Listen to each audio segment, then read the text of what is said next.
अस्सलाम वालेकुम स्टूडेंट्स, आज हमारा टॉपिक है वेव मोशन का। तो आप पढ़ लेते हैं। तकबीर हमहुमा हमारा बयानी सगीरा सल्लल्लाहु अलैहि वसल्लम।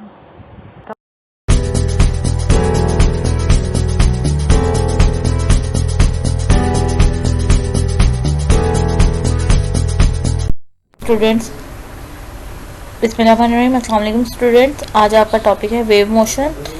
वेव मोशन शुरू करने से पहले तो आपको ये बताया जाएगा कि वेव होती क्या है।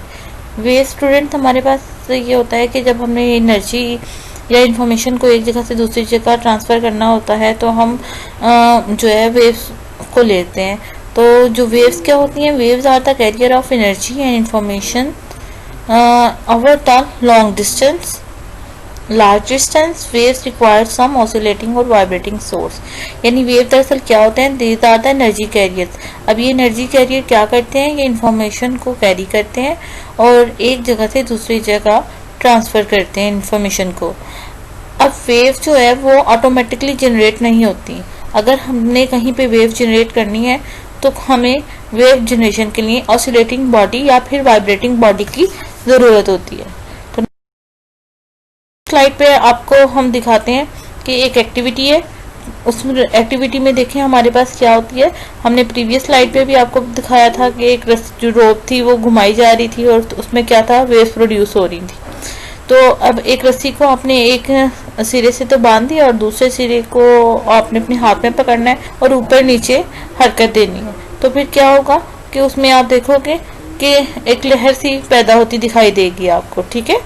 तो अब वो लहर क्या करेगी, एक सिरे पे लहर पैदा होगी और वो कहाँ जाएगी, उस पॉइंट पर जाएगी जहाँ पे हमने रस्सी को बांधा हुआ था और वहां से टकरा के दोबारा वापस आएगी। नेक्स्ट उसमें देखें स्टूडेंट, यहाँ पे भी अब आपको जैसे मैंने आपको पहले बताया था कि रस्सी का एक सिरा अपने हाथ में पकड़ना है और दूसरा सिरा आपने किसी दीवार के साथ फिर फिक्स कर देना है। तो हम जैसे ही रस्सी को बल देंगे तो वहां पे लहर पैदा शुरू हो जाएगी। अब जो ये वेव है, इस वेव के दो पार्ट होते हैं। एक इसका पार्ट क्रस्ट कहलाता है और दूसरा ट्रफ कहलाता है। क्रस्ट पार्ट कौन सा होता है, क्रस्ट पार्ट होता है जो वेव का अपर पोर्शन होता है वो क्रस्ट कहलाता है और वेव का लोअर पोर्शन जो है वो ट्रफ कहलाता है। यहाँ फिगर में भी आपको दिखाई दे रहा है, यहाँ देखें ये अपर पार्ट है, ये क्रस्ट है और ये लोअर पार्ट है, ये ट्रफ है। अब आपको यहाँ वेव जनरेट होती हुई दिखाई दे रही है। तो टू कंसेक्टिव क्रस्ट के दरमियान जो डिस्टेंस होता है वो वेवलेंथ कहलाता है। नेक्स्ट पे देखें कि स्टूडेंट एक और बात आपको बतानी थी कि ये हमारी वेव थी जो प्रीवियसली वो ट्रांसवर्स वेव थी। अब फर्दर हम बाद में इसकी टाइप्स को पढ़ेंगे। तो वेव दरअसल होती क्या है, a wave is a disturbance in the medium which cause the particle of the medium to undergo vibratory motion about their mean position in equal interval of time. तो वेव क्या होती है, ये मीडियम में डिस्टर्बेंस होती है। अब medium क्या होता है, मीडियम लिक्विड भी हो सकता है, सॉलिड भी हो सकता है और गैस भी हो सकता है। अगर हम मीडियम में कोई डिस्टर्बेंस प्रोड्यूस करते हैं तो हमारी वेव जो है जनरेट होना शुरू हो जाती है। मिसाल के तौर पर अगर आप पानी का टब ले लें, उसमें आप एक पेंसिल ड्रॉप करें, ऊपर नीचे उसकी मोशन करें पेंसिल की, तो क्या आपको लहरें पैदा होती दिखाई देंगी पेंसिल के इर्द गिर्द। वो लहरें क्या करेंगी, जहां पेंसिल डिप कर रहे हैं वहां से जनरेट होंगी और किनारों तक फैल जाएंगी। अब ये तो हमने वेव की बात कर दी। अब जनरली वेव के दो हिस्से होते हैं, एक मैकेनिकल वेव और एक इलेक्ट्रोमैग्नेटिक वेव। वेव हमारे पास जो इसकी दो टाइप्स हैं, कौन कौन सी, एक मैकेनिकल वेव और एक इलेक्ट्रोमैग्नेटिक। अब मैकेनिकल वेव्स क्या होती हैं, नेक्स्ट स्लाइड पे हम देखते हैं कि ऐसी वेव्स जिनको प्रोपोगेशन यानी फैलाव के लिए आपको मीडियम की ज़रूरत होती है वो मैकेनिकल वेव्स कहलाती हैं।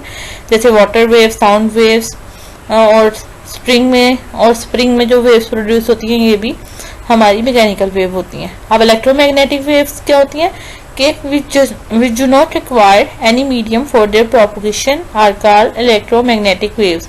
इसकी बेस्ट एग्जांपल है radio wave, television wave, x rays, heat and light wave और some example of electromagnetic wave.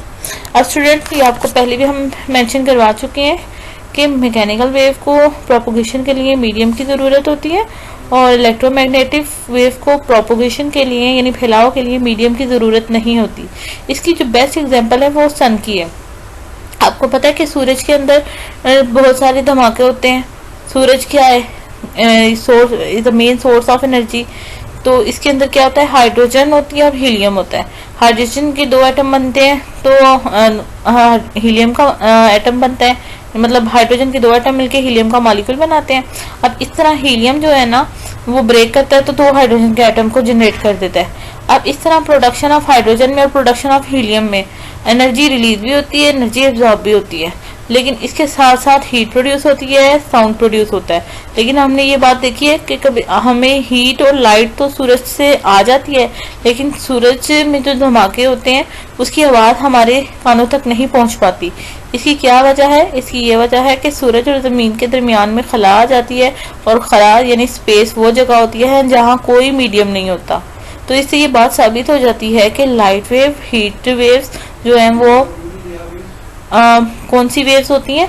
वो होती हैं इलेक्ट्रोमैग्नेटिक वेव्स, जिनकी प्रोपगेशन के लिए मीडियम की ज़रूरत ही नहीं होती, क्योंकि खला में तो कोई मीडियम है ही नहीं। लेकिन जो साउंड वेव्स होती हैं उनकी प्रोपगेशन के लिए मीडियम की ज़रूरत होती है।